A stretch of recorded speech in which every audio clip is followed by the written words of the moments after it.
Bush. Hey everyone, Ben Williams here from Old Tin Cup Habitat Restoration Enhancement. We are out here today in the field. Today is Mossy Oaks National Day of Conservation Challenge. So what I'm out here doing is most of my stuff's wrapped up for the year. Thankfully, I had some good buddies came out and helped me get some stuff done.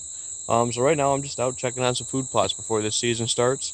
Maybe pulling a couple cameras here and there if I got some around the areas I'm checking.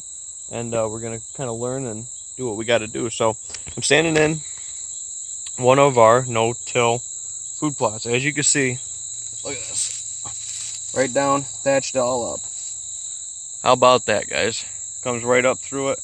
Now, we talked about the good. Some of these plots look great, some of them not so good. This is one that, in a lot of ways, I like it. In a lot of ways, I don't like it. Now, there's a lot of things to learn from these plots. This is my first year doing it, so this is really, really new to me. I did get some, I believe this is a residual grass, judging by how healthy that root base is on it. This is probably grass that was in here that I didn't quite get an effective enough kill on before I rolled it over. Kind of retreated it back down on the roots, didn't get a good kill on it, rather than some of this wheat and stuff like that that's down in here that you could see. That's obviously not as healthy as this perennial stuff. So in the future, getting a better kill. 2 doses of spray, probably. You know, once this starts to green back up, get an early kill on it and then a late kill. Also, I had a lot of feedback and stuff like that from people, some on other sides of the coin than others. And there's a reason why I spread my seeds in different seeders, or different seeding rates with the appropriate planting. So this one was actually planted with it all mixed in one bag.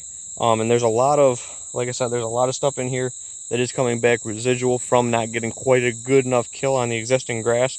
But this was really overrun with grass. So I want to flip this around and look at this. Let's see here. There we go. See how patchy the Nebraska is? That came out in basically that first spread pass with the spreader on this plot. You can see it right here, where I came, where I made my loop. That was already out of there. Now that was mixed seed in the seeder. I've never had good luck or good success with it. I did try it again this year. Like I said, these were experimental plots, but I can't have this kind of population of Nebraska seeds coming out with the seeds that are also in these mixes. So we're gonna go right over here. And I'm gonna throw my hat off. Don't mind my hair, I didn't get a shower this morning. I'm out running around doing errands, paying bills, all that fun stuff that you get to do. Make sure all my T's and stuff are crossed and dotted. So here we have my hat.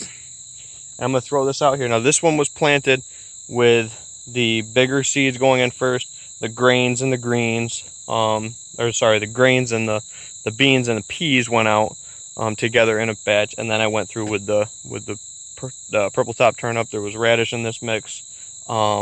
There might have been one other species of brassica out here as well, but I'm going to take my hat and throw it. Now, here we go. So as you can see, this looks a little bit more spotty, but at the same time it's not. The other thing is keeping this nice goldenrod here, blocks this out. I can have deer feeding here, deer feeding over here, and all these other plots around here rather than one like big long strip. Specifically putting them there with native vegetation flanking, so you get a little bit of the best of both worlds. And the bees can still really utilize this goldenrod that I've left. And you can't even see my truck hardly on the other side of this. So definitely a deer won't be able to see, at least for the early season until the goldenrod dies back. So this was, like I said, spread big seed and small seed. And look how much bigger. And this was planted the exact same day. Look how much bigger these turnips and radishes are in here. The peas, beans, a little bit of everything. Now I did have a little bit of a grass issue out here too, as you can see in spots.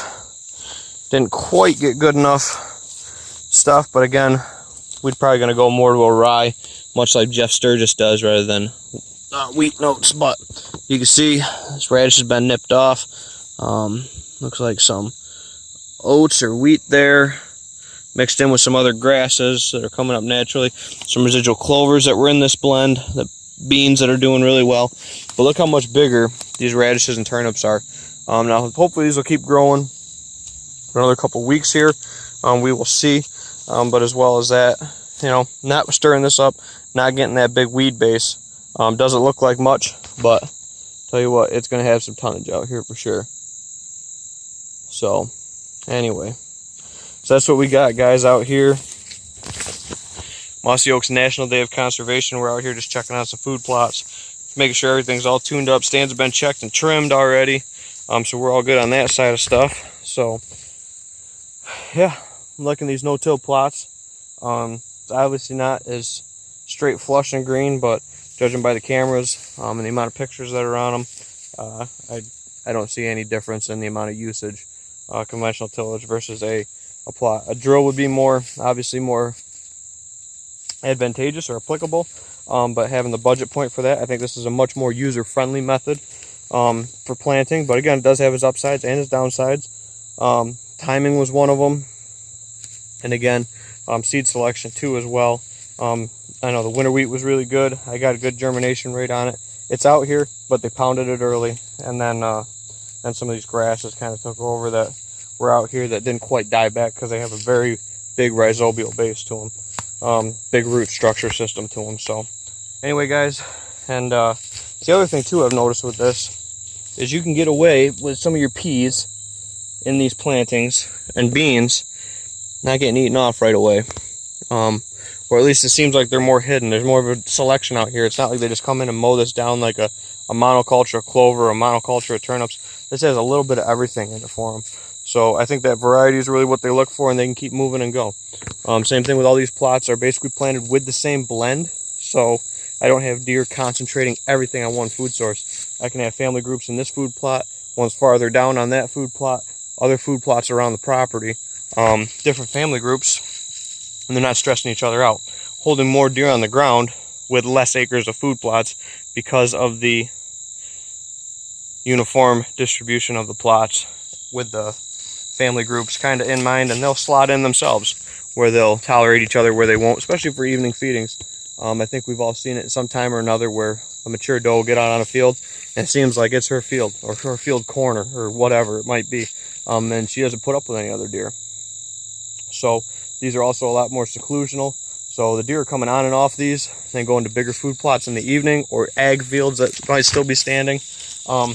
That's when I want to hunt them. I want to hunt them when they're coming to these plots before they go out to a big ag field or go to a big food plot or something like that around the neighborhood. So I want to thank everyone for tuning into this little video here on Mossy Oaks National Day of Conservation. I challenge you guys to get out and do something for wildlife. We do a lot managing the native habitat, our food plots, all of our management, the tree plantings. I mean, it's just the tip of the iceberg. You know, we're managing for deer, but you don't see everything else we're helping out underneath the surface of the water. There's so many bees out here in this goldenrod right now. It's unbelievable. Butterflies. I have a whole field of milkweed I specifically didn't mow for the monarchs. But yeah, everything's, you know, benefiting from the management of white-tailed deer. All wildlife benefits in some way, shape, or form, depending on what you're doing. So thanks everyone for tuning in. If you like this video, give us that thumbs up. Drop your comments or questions down below you might have for us. Don't forget to subscribe to the channel to get the updates on all of our videos. Share this around to your friends and family on social media. And get out there on today's Mossy Oak National Day of Conservation. I'll see you all next time here in the field. Take care, guys.